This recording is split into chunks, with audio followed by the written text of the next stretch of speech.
you are not able to communicate with them and they refuse to listen to you.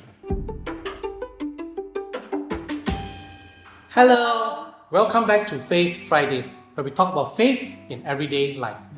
Did you know that our family of origin can have significant impact on our development? Our family of origin refers to the family that we were raised in. The way that we were raised can affect every area of our future. This is because as children, we are developing in our worldview, our belief system, and our self-esteem. And these things we carry into our adulthood. So when it comes to social connections, our interactions with other people can be influenced by the relationship dynamics that we experience growing up. Unless we unlearn certain habits and patterns, what we learn in our childhood will become the familiar foundation that we build all other relationships.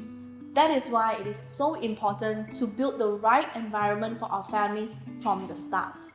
Healthy boundaries and value in a family for our children. Yep. So for that, we are privileged to have Peter Lim share with us from his own personal experience about building healthy family relationships. So if you're building a family, this will be a good place for you to learn. Even if you are not or not yet, it is still a good place for us to reflect and to prepare ourselves about family building, to discover what we can learn and perhaps even unlearn.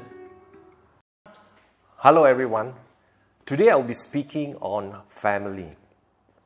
By strong and healthy family, I presume that means a family where the relationships are marked by mutual love, respect, acceptance, getting along well with one another, and where peace and harmony dominates in a family.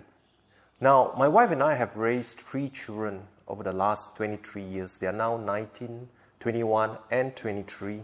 And we have experienced being guided by the Word of God and wisdom received from the Lord. And I personally have felt and being led and prompted by the Lord and even received words at critical moments during family life. I remember the Bible teaches me that by wisdom, the house is built, and by understanding, it is established. And by knowledge, the rooms are filled with all the precious and pleasant riches. Through our experience, we have found that the foundation for a strong and healthy family is a strong and healthy marriage. And the foundation for a strong and healthy marriage is a good, strong relationship with the Lord. Now, as parents, we are the key to a strong and healthy family. We determine the home atmosphere and whatever that happens in a family. And a major part of that involves the raising of children. The strength and health of each family would actually depend on the strength and health of each family member. Now today, I would like to share a few factors that will contribute to the development of a strong and healthy child, from the emotional, spiritual, and mental aspects. It is essential that we parents love and respect each other and work together as a team to raise the children. Over the last 23 years, my wife and I have spent many nights discussing matters concerning our children and how to deal with issues concerning them. And we always come to agreement. Now, where do we start? Let me give you 2 words: foundation and vision. We must build the right foundation into our children. There are 2 key foundations to be built into their life. The first one is that they must know that they are loved unconditionally and accepted unconditionally by us as parents. By unconditional love, I don't mean that we just give in to them whatever they want or ask for. And secondly, that they must know that they are of great value and worth to us for being just who they are, and not because of their physical appearance, talents, abilities, personalities, or even academic performance. I must emphasize that our children must never be required to earn our love and acceptance. Neither do they have to prove their worth to us. And I believe if we as parents build these foundations into their life, they will develop a strong sense of security, within themselves and of personal worth. And it is my personal belief that that a lot of issues facing the younger generation today may not arise or may be avoided if they have these two foundations built into their life. Now, vision for our children. My wife and I have two visions for our children that we have consistently followed throughout the years. The first one is to help them develop their spiritual life in God and living out their faith. And secondly, helping them to develop good values like respect, honesty, diligence, accountability, responsibility, compassionate kindness to other people, and so on and so forth. You can have other visions for your children as well. You may even ask me, how about their academic performance? Now, the way we approach this is that we tell them that we ask our children to perform well, not merely for the sake of doing well. We put it to them that it is their responsibility to be diligent and to perform to the best of their God-given abilities. God wants them to develop their minds and use their abilities. And therefore, it is a matter of responsibility and accountability. Now remember, we are not just building a strong and healthy family. We are building a strong and healthy child who, in turn, in the future, will also build their own strong and healthy family. How do we build these foundations, values, and spiritual life into their life? The first one is we pray for them regularly. I would recommend Colossians chapter 1, verse 9 to 11, a prayer that we can pray for our family. And secondly, as parents, we must have the right attitude and disposition when we raise our children. And throughout my 23 years, I find that patience is at the top, because patience is the first word on love. Sometimes it amazes me that we as parents can be patient with people outside our family, but with our own family members, we can be so impatient. And yet they are the ones that we are supposed to love the most. And Bible teaches us that love is patient.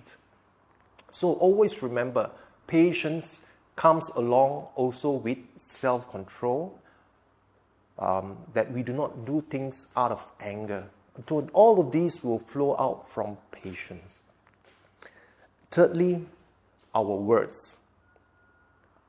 I cannot overemphasize this. Our words build up our children, or it can tear them down. I have always used words to affirm them, to encourage them, of course to discipline them as well, But those are never words to tear them down, to belittle them, to make them feel small. It's always words to build them up. And over the years, I have never used any words to destroy their self-worth. In fact, over the years, I've never even raised my voice towards my wife, and I hardly raise my voice towards my children. Thirdly, through time spent with them. Time to the children equals love and worth. We spend time with them going for outings, in the park, holidays, fetching them to school, cleaning them up, feeding them. Those are precious times. One of the things and concept that we must remember as parents is that when we spend good quality time with our children, we are actually building emotional bonding with them. And this is so, so important. The emotional bonding, the affection that we feel towards one another, we build through time. And of course, through all of this, we also have hugs and kisses. Even up to today, our family members, among our children, we still hug and kiss one another. And of course, discipline. Today discipline may not be a a favorite word with many people, but let me assure you and let me emphasize that it is absolutely crucial that we as parents discipline our children well. Discipline is an expression of love. Discipline when necessary and not for no reason. Always have clear and reasonable rules which are explained in advance to your children. And for me, I used the acronym TALEAP in disciplining my children. T for timely, A for appropriate, L for love, E for explain, A for affirm, and P for private. That means do it separately in a private setting. The next one is give them some responsibility at home. Don't do everything for your children. We need to teach them how to take responsibility for their own things, for their own cleanliness, to wash the dishes. You know, there are so many household chores that we can actually give to our children. And the following point I would like to share is listening to your children. And this is something that I felt I could have done better. You know, over the years, I've learned that this is one of the most important things, that we take time to listen to our children, you know, when they want to speak to us. And we learn over the years to understand them. There's one thing that we always hear children say, my parents don't understand me. They are from a different generation. We can actually bridge that gap. Do you apologize in your family when you do wrong? Do you apologize to your children? So one of the things I've learned over the years that it is so important for me as a father to apologize to my children when I have done something wrong, where I've said the wrong word, you know, where I have not done what I said I should have done. I apologize to them. And you will discover that it actually built a bonding with the children, and it's so important to them. And the following point is through our example. What I've shared with you just now will lose its credibility and will be undermined if we do not live our life leading by example. You know. Now, how we raise our children, in the same way, we also have to remember that we have spouses at home, that how we treat them. Our children will watch us, how we speak to them, how we resolve issues and conflicts with our children, with our spouses, you know, and they will watch at all of these things. And if we have done all of these things in a way that there are ways that we can actually do these things, like we raise our voices to our spouses, we can verbally abuse them, we can put them down, you know. It will cause us to lose credibility in the sight of our children. So watch out how we behave at home with our spouses. So our examples are important. And my children, ever since they were born, as soon as they were able to, we brought them to church, you know. And we find that it is not just us raising our children, but it takes a community to raise a child. And we have discovered that their youth leaders and their friends actually speak into their life in a way that we as parents are not able to. And I really appreciate what they have done for my children. They need reliable, godly friends and leaders to speak into their life and to positively influence them. Now, having said that, I'm not saying that they are the ones who raise our children. We must never forget that the major role of raising our children falls upon the parents, not upon our church leaders. Okay, what are the common unhealthy strategies used to maintain family relationship, and what are some of the things that we should stop doing? As I've mentioned earlier, our words are important, and I have never, in the whole of 23 years, used words like useless, dumb, stupid on any of my children. Because these words will actually devalue them, you know. And when I hear parents saying that, I actually cringe on the inside, because I realize that the words have so much of a great impact upon them. I can even remember words spoken to me when I was young because it negatively impacted me. So as parents, we must be careful to avoid such words. So if we have been using it, stop it.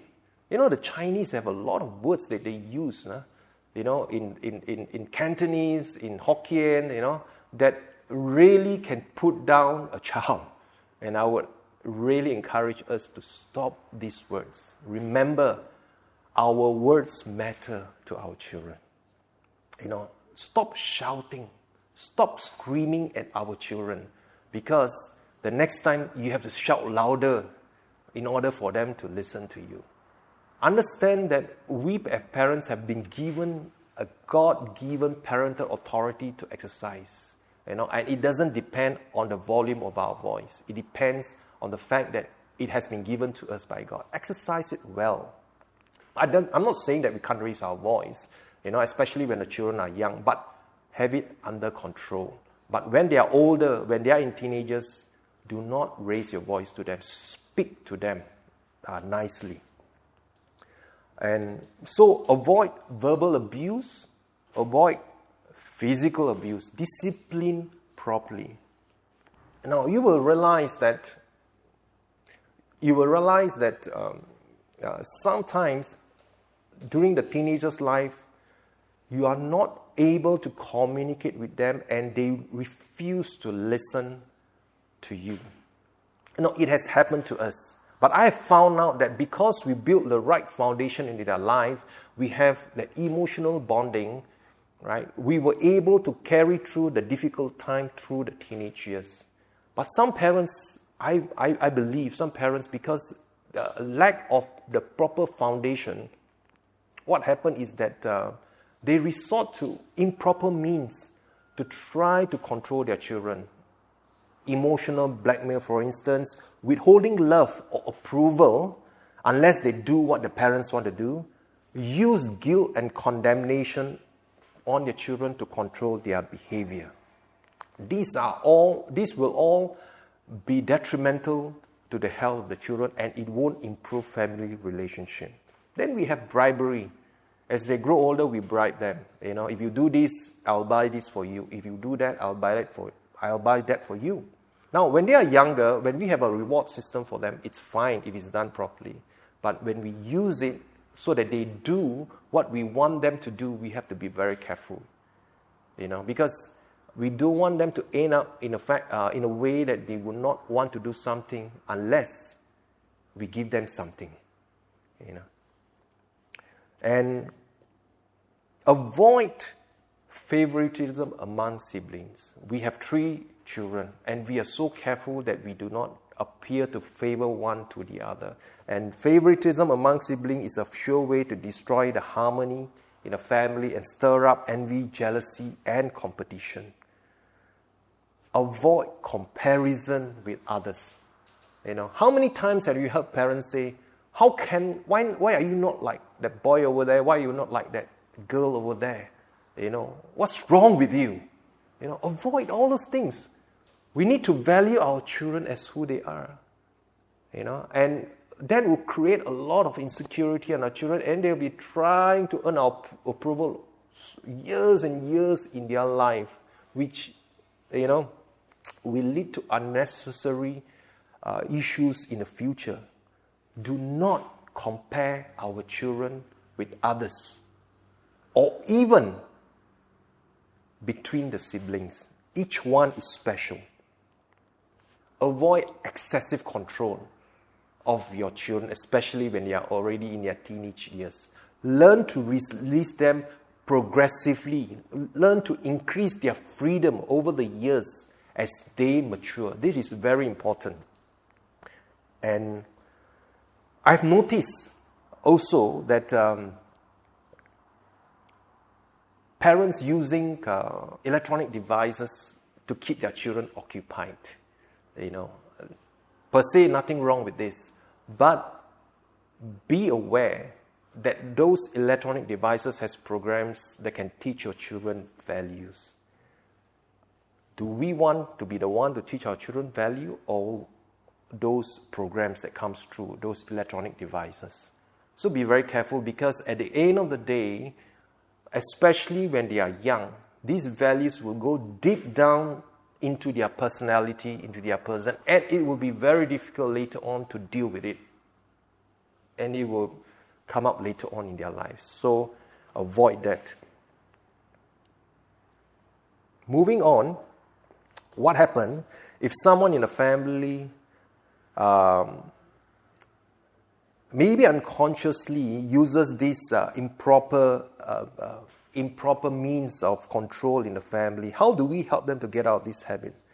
Now, as I mentioned earlier, if there are two parents involved in a family, of course they are also single parent, but if there are two, right, one of them may be using an improper means.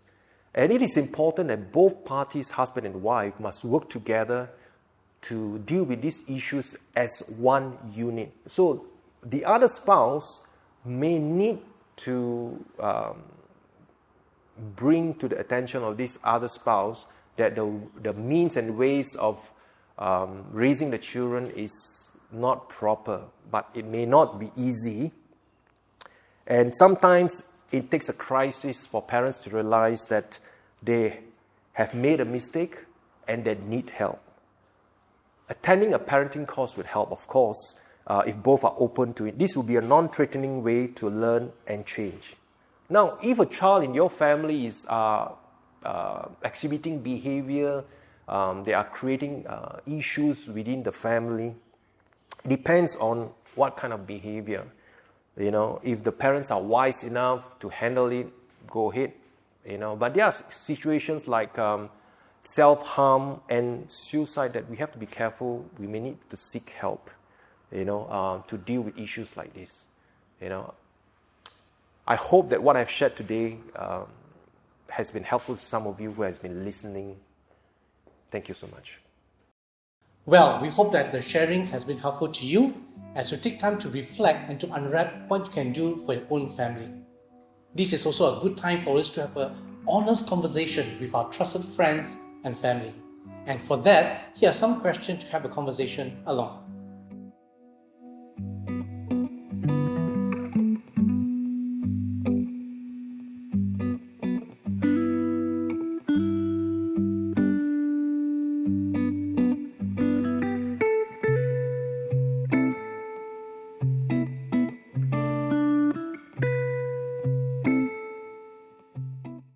Great news! We will be having a very special online session with Peter Lim just for dads on the 30th of May, Saturday 8 p.m. to 9:30 p.m. If you are interested to be a part of this and to be encouraged, do sign up soon, as this session is limited to 100 packs only.